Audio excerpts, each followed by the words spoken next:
Disse: Senhores, o que é necessário que eu faça para me salvar? E eles disseram: crê no Senhor Jesus Cristo e serás salvo tu e a tua casa. Amém? Meus irmãos, eu quero ser bem sucinto nessa minha ministração, mas como sempre tentar ser objetivo. Aquilo que Deus ministrou ao meu coração, a ministrar ao coração dos irmãos. E essa passagem a qual nós acabamos de ler, que é muito citada por muitos pregadores, por muitas pessoas, quando a temática é relacionada, direcionada à família. Porque é um texto que fala diretamente acerca de salvação para o homem, para a sua casa, para a sua família. E como hoje é culto da família, perceba que todos os louvores foram nessa direção, falando acerca de relacionamento a dois, falando acerca dessa instituição tão maravilhosa que é a família. E falando também acerca da necessidade de nós estarmos sempre buscando a graça de Deus, a misericórdia do Senhor sobre a nossa casa, a presença de Jesus Cristo em nossa casa, pois é isso que vai fazer toda a diferença. É a presença de Jesus Cristo na nossa casa que nos dará a garantia de sucesso nesse ambiente abençoado, mas desafiador. Porque viver a dois, daqui a pouco ver os filhos, viver a 3, a 4, a 5 pessoas debaixo do teto, com pensamentos às vezes um pouco diferentes, com personalidades e temperamentos diferentes, não é fácil. Se faz necessário trazermos alguém que vai nos direcionar, nos instruir, nos capacitar a lidar nesse relacionamento familiar. Por isso que lá no Salmo 127, o Senhor nos utiliza no salmista para dizer: se o Senhor, Ele não edificar a casa, em vão trabalha. Aqueles que estão pelejando, aqueles que estão na tentativa de construir, de só edificar a sua casa, em vão. Porque é o Senhor que dá essa estrutura, essa solidez ao relacionamento conjugal, ao relacionamento familiar. E esse texto, ele vai falar justamente dessa necessidade de termos Cristo na nossa casa, na nossa família. Mas eu quero trazer, antes de adentrar nesses versículos que nós acabamos de ler, a contextualização que esses versículos estão inseridos. Porque muitas das vezes a gente fica limitado somente a esses dois versículos, 30 e 31. Mas ele está inserido num contexto bastante interessante. Porque essa narrativa, na verdade essa história, esse fato, acontece após a prisão de dois grandes homens de Deus, chamados Paulo e Silas. E esses dois homens de Deus, eles foram presos diante de um cumprimento que Deus tinha otorgado a eles, que era propagar o Evangelho, levar a palavra de Deus. E quando eles estavam em uma certa cidade, cumprindo esse propósito, que era propagar o Evangelho, pregar a palavra de Deus, a Bíblia vai dizer que Paulo e Silas, eles se deparam com uma jovem. E essa jovem está lá no versículo 16, desse capítulo 16, iniciado aí. Essa jovem, ela tem um espírito de adivinhação. E esse espírito de adivinhação fazia com que ela desse lucro aos seus senhores. Perceba que era uma jovem dominada pelo espírito e que ela tinha senhores, homens que a dominavam. E essa jovem, dominada por esses homens e por esse espírito maligno, ela é escravizada. Ela estava sendo escravizada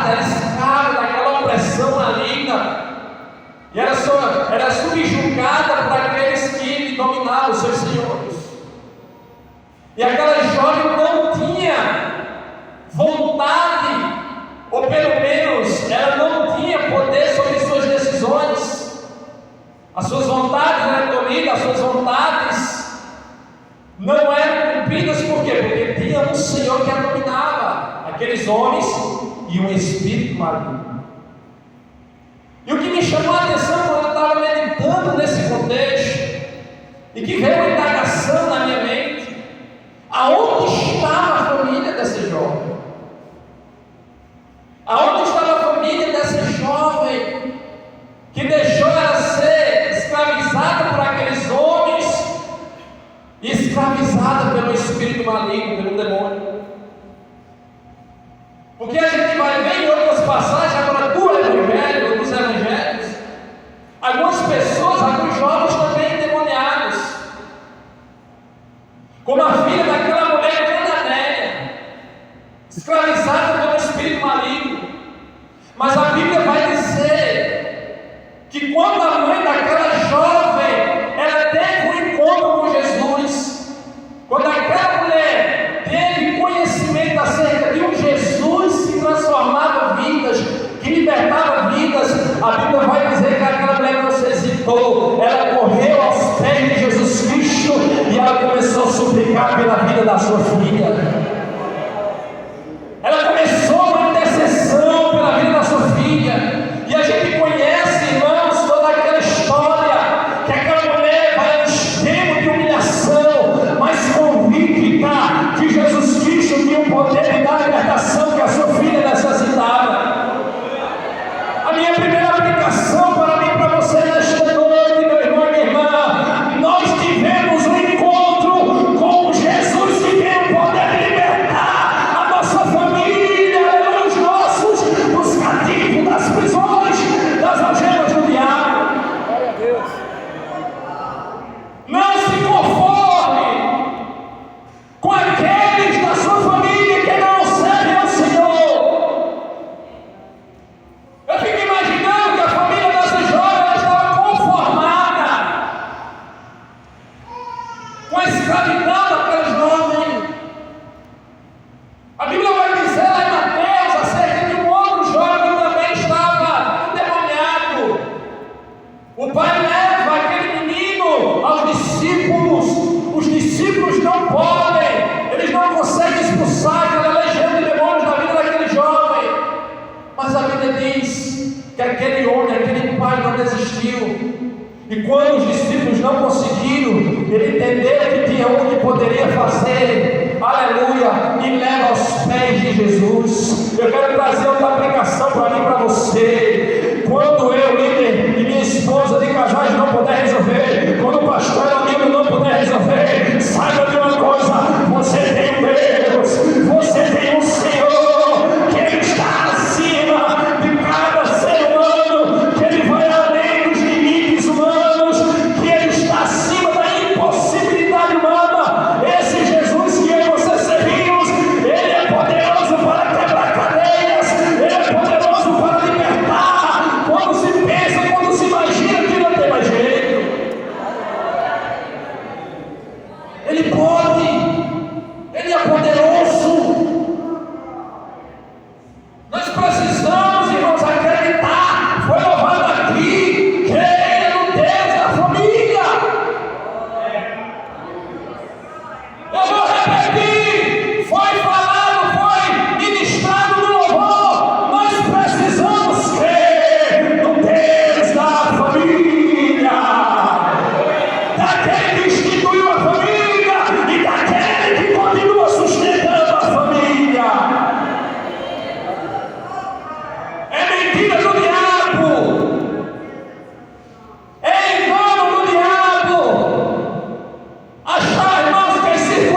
Mas a Bíblia vai dizer que quando Paulo se depara com aquela jovem,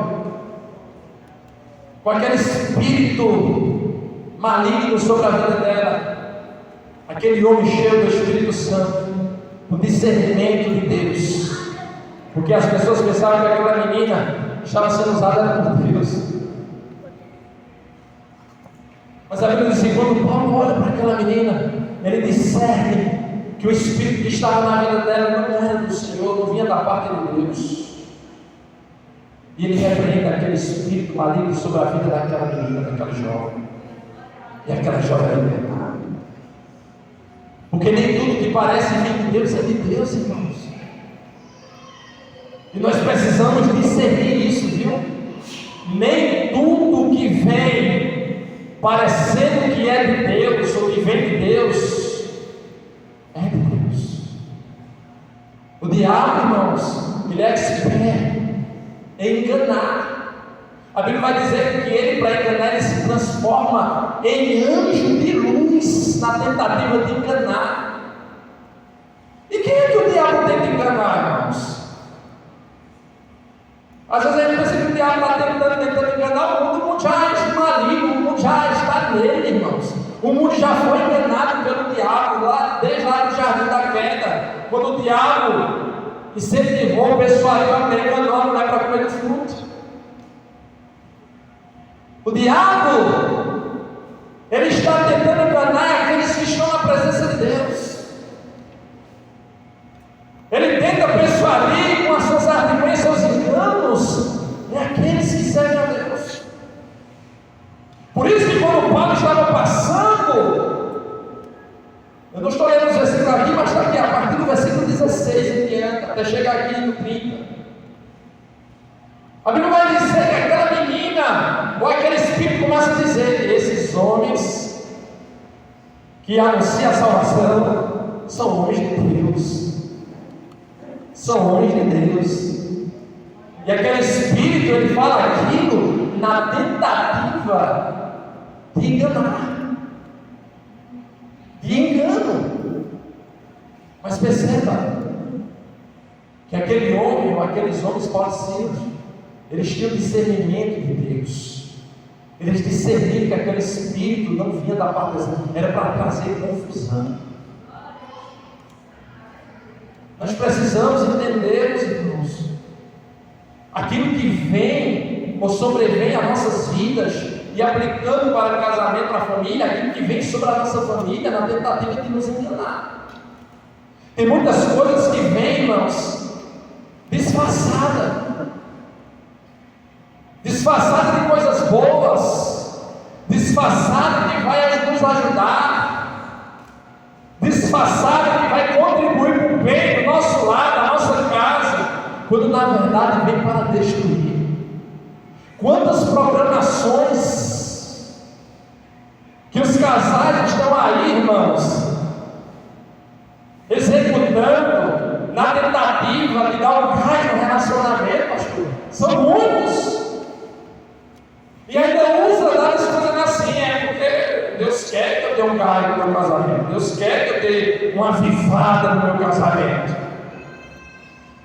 Deus quer que você dê não. Avivamento no seu casamento não. Quem dá avivamento é Deus. Quem realiza o avivamento é Deus. Quando nós utilizamos, irmãos, de ferramentas e utensílios humanos, nós estamos incorrendo um grande risco de cair no engano do diabo. Não se engane não.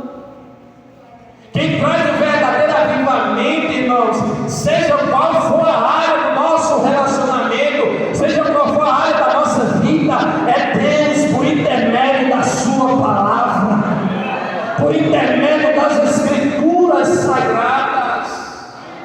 Nós precisamos estar pautados na Bíblia, na palavra. Cuidado com as pessoas também que nós tomamos conselho. Temos que ter cuidado. Nós precisamos buscar de Deus discernimento. Senhor, me dá discernimento como tu deste a Paulo, para eu entender o que vem de ti e o que não vem de ti, o conselho que vem de ti e o que não vem de ti, as palavras que vêm do Senhor e as que não vêm. Nós precisamos ter cuidado, irmãos, com o que está adentrando dentro das nossas casas, dentro dos nossos lares. Temos que ter muito cuidado com isso. Então Paulo discerne e repreende aquele espírito imundo, sai daquela menina. E a Bíblia vai dizer que é justamente nesse momento que os seus senhores, humanamente falando dos homens, que dominavam aquela mulher, ficaram com raiva, com ódio.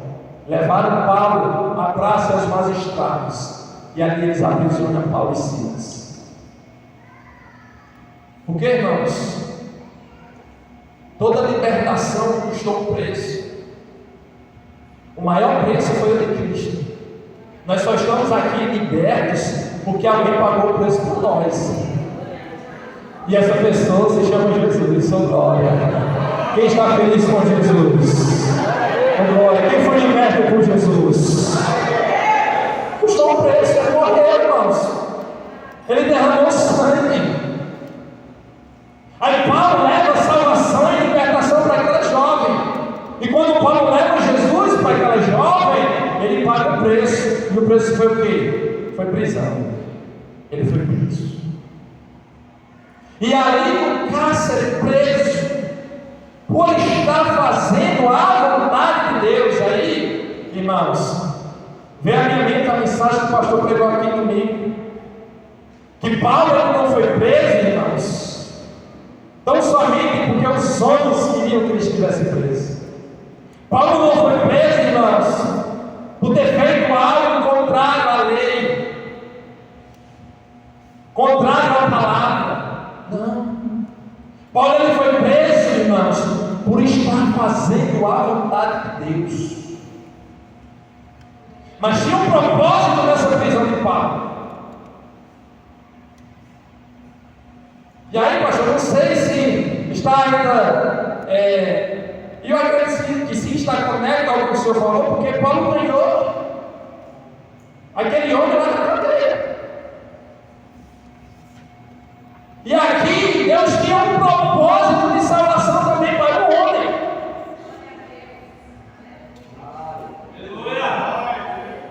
Tudo isso aconteceu com um propósito, irmãos. Claro que era a libertação, primeiramente, daquela jovem, porque Jesus queria libertar aquela jovem.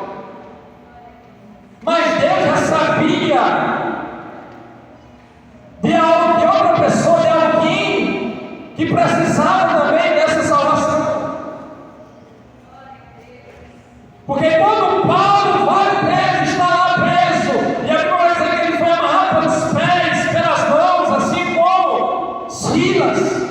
Mas o que me chama a atenção também dessa passagem é que eles foram presos pelos pés, pelas mãos, tiveram todo o seu corpo preso, tinham acabado de levar um piso, estavam com o seu corpo totalmente lacerado, machucado.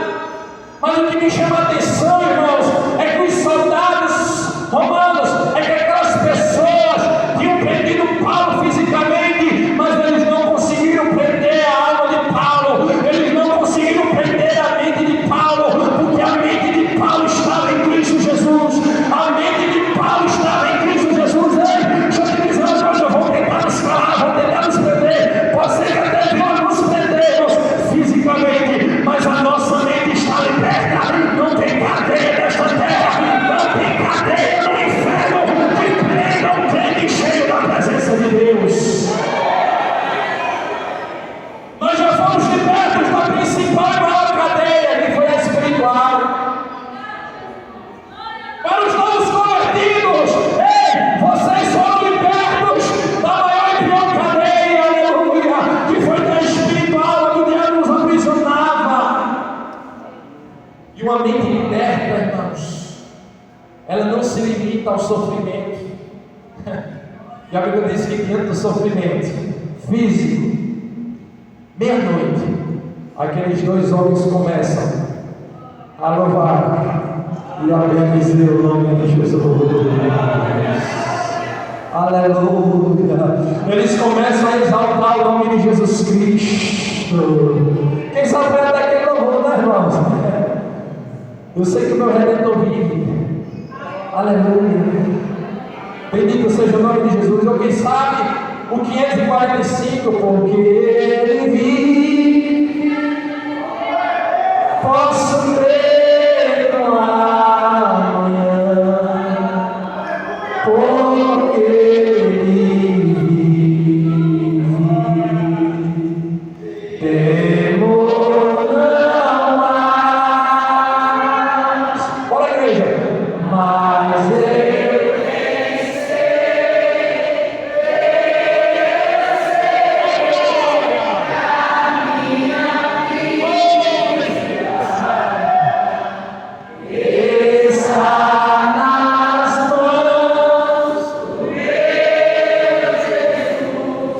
que vive está. Aí quando eles se acabam, irmãos, de louvor, aí a Bíblia diz que Deus envia um terremoto que abala as estruturas daquela cadeia, daquela prisão. As correntes são, irmãos, quebradas ali, e Paulo e Silas são libertos das cadeias físicas. Todos os outros presos também foram libertos. E é justamente nesse momento que o carcereiro, ele acorda, ele desperta.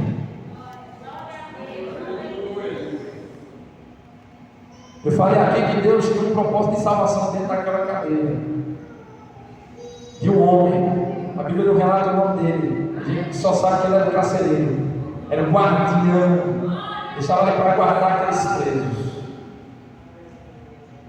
E o texto aí fala de dizer que ele estava dormindo. Mas quando o terremoto vem, duas coisas acontecem. A primeira, as cadeias são quebradas, pessoas são libertas. E segundo, aquele que estava dormindo foi desperto. Foi despertado, as irmãs. Sabe o que é que eu aprendo aqui?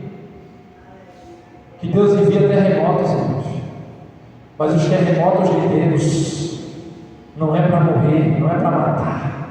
Os terremotos de Deus é para libertar.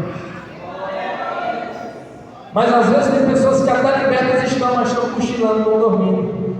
E o terremoto serve para isso também, para despertar aqueles que estão dormindo.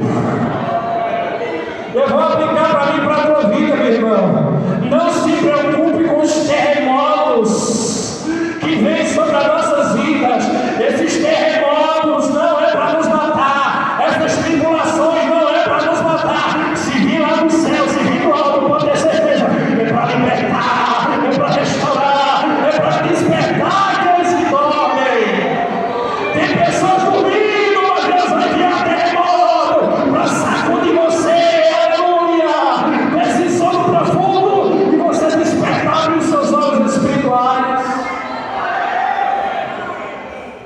Tem pessoas muito acomodadas, dormindo, e nem percebe que o inimigo está semeando. Jesus contou uma palavra sobre isso, que os senhores lá na cidade dormiram e veio o inimigo e plantou joio no meio do trigo.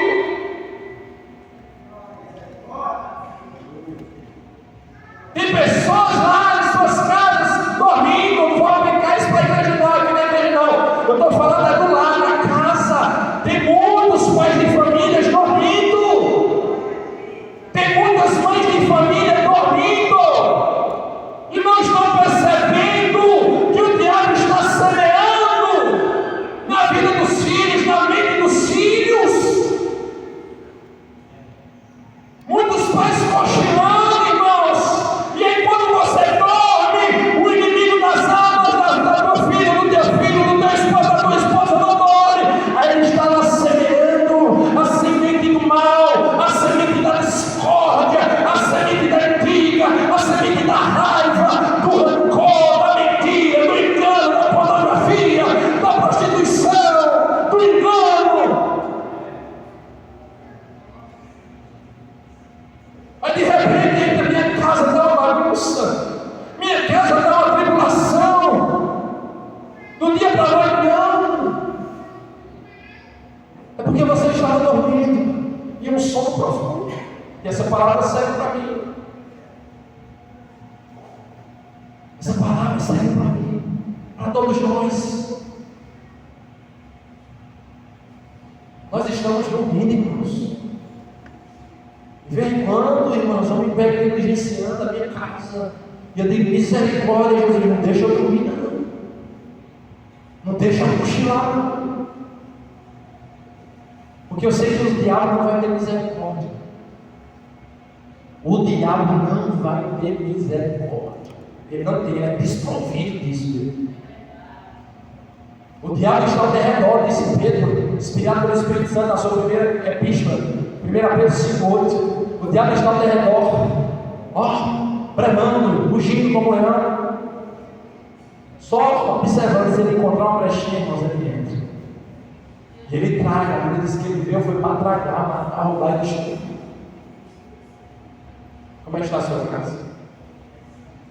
Mas graças a Deus que na vida desse homem Deus enviou um terremoto.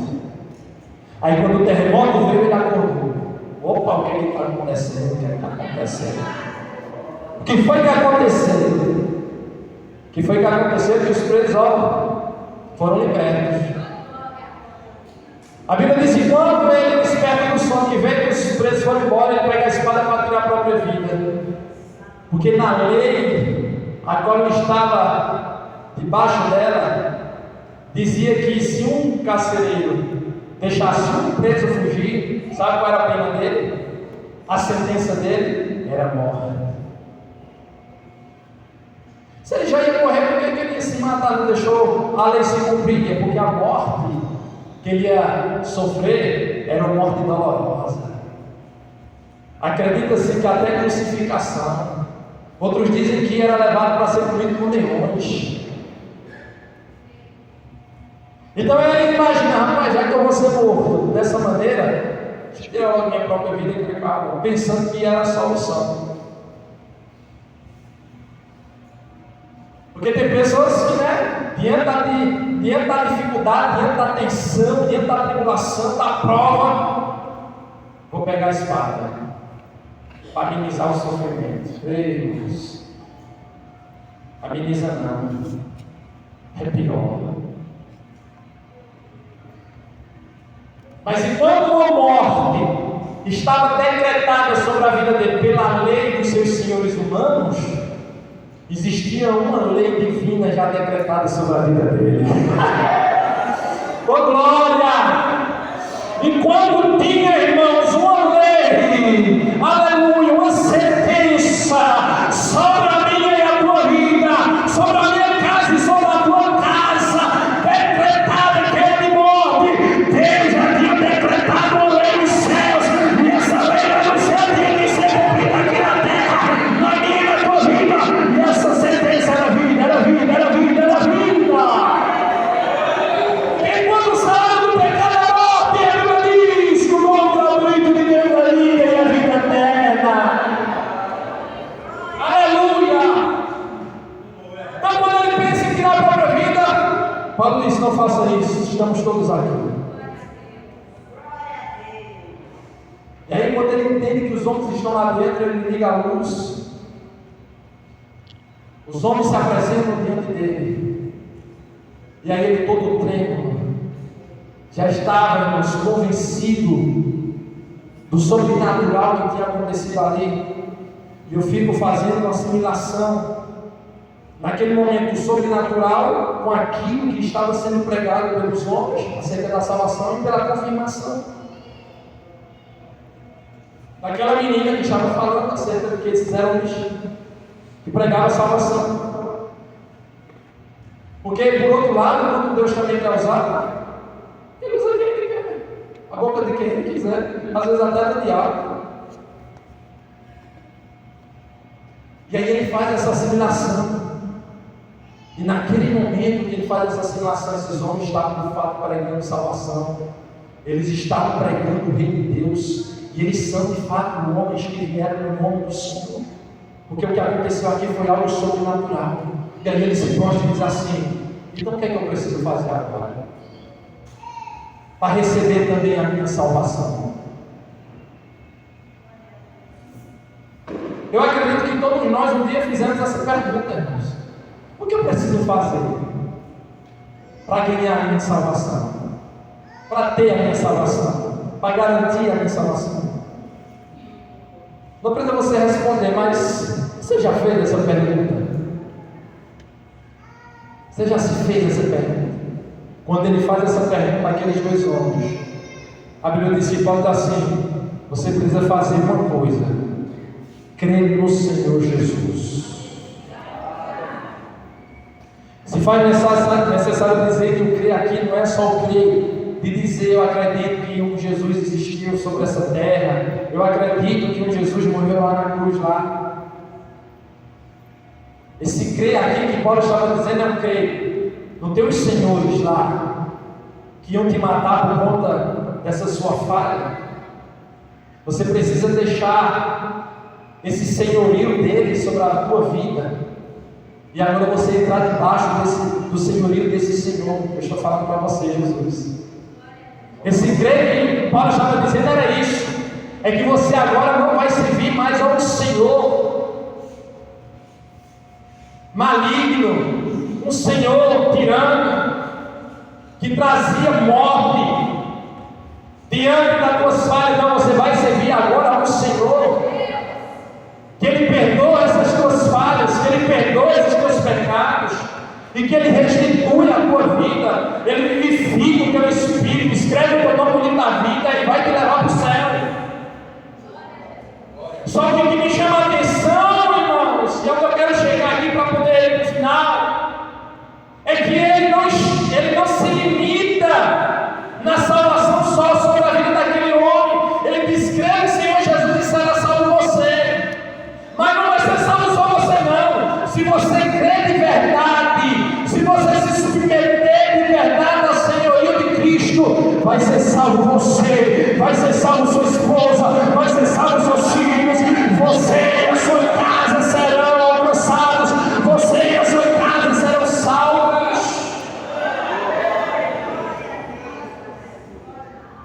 Tu e tua casa serão salvos. Agora perceba que primeiro necessitou do posicionamento daquele homem. Alguém teve que se posicionar primeiro para a salvação e não se expandir para os demais, da sua casa, da sua família. Foi falado hoje aqui pela manhã na escola bíblica que nós precisamos pregar para os nossos familiares, que nós precisamos falar de Jesus para aqueles que ainda não servem a Ele, através da nossa boca, verbalizando, mas também e principalmente através do nosso posicionamento. Porque não adianta nós somente falar sobre esse Jesus. É necessário nós vivermos a vida de Jesus. É necessário nós vivermos uma vida, irmãos, autêntica na presença de Jesus. Porque o que adianta a gente falar acerca de Jesus para os nossos, mas daqui a pouco nós não estamos, irmãos, dando testemunho desse Jesus que nós estamos pregando, através das nossas atitudes, através do nosso posicionamento. Foi isso que Josué questionou aqueles homens quando ele reúne os cabeças, quando ele reúne, irmãos, os sacerdotes, os líderes das tribos lá em Josué. Ele começa a falar acerca de Deus que arrancou eles daquele lugar de escravidão, mas eles estavam novamente escravos, não por conta do lugar físico, mas escravos na mente. Ele está dizendo: vocês saíram de um lugar de escravidão, mas vocês aqui nessa terra estão se escravizando novamente, servindo a outros deuses, desobedecendo a lei, desobedecendo a palavra. Que testemunho é esse que nós vamos dar aos nossos filhos? Como é que nós vamos pregar para os nossos filhos, falar para os nossos filhos acerca desse Deus, se nós estamos fazendo o contrário ao que Ele nos ensina? Aí Josué declara: não sei vocês, mas eu quero dizer uma coisa, que eu e a minha casa, nós vamos servir, nós vamos obedecer, nós vamos cumprir os mandamentos, a vontade desse Deus em nossas vidas. E caminhando para o final, voltando ao texto, e a Bíblia diz: e manda eles respondem, crendo que o Senhor Jesus será salvo aqui em tua casa. Lhe pregaram a palavra do Senhor e todos os que estavam em sua casa. E tomando-os ele consigo naquela mesma hora da noite, lavou-lhes os vergões, lavou assim ali as feridas dos apóstolos que estavam feridos, e logo ele foi batizado, ele e todos os seus. Aí o 34 é a sequência: receberam a salvação, foi batizado, terceira que é uma sequência. Aí o 34, então, levando-os à mesa, a sua casa, Então levando-os à sua casa, dispôs a mesa, e na sua crença em Deus, alegrou-se com toda a sua casa. Primeiro ele recebe salvação, depois ele se posiciona, depois eles são batizados, testemunhando publicamente uma nova vida, oh glória, e depois eles dão continuidade da sua fé. Aleluia. E sabe onde é que eles dão continuidade da sua fé? Foi na rua? Foi para os vizinhos? Foi lá na empresa? Foi em casa. Lá na mesa. Bora, meus filhos. Bora, minha esposa. Chegou a hora do devocional.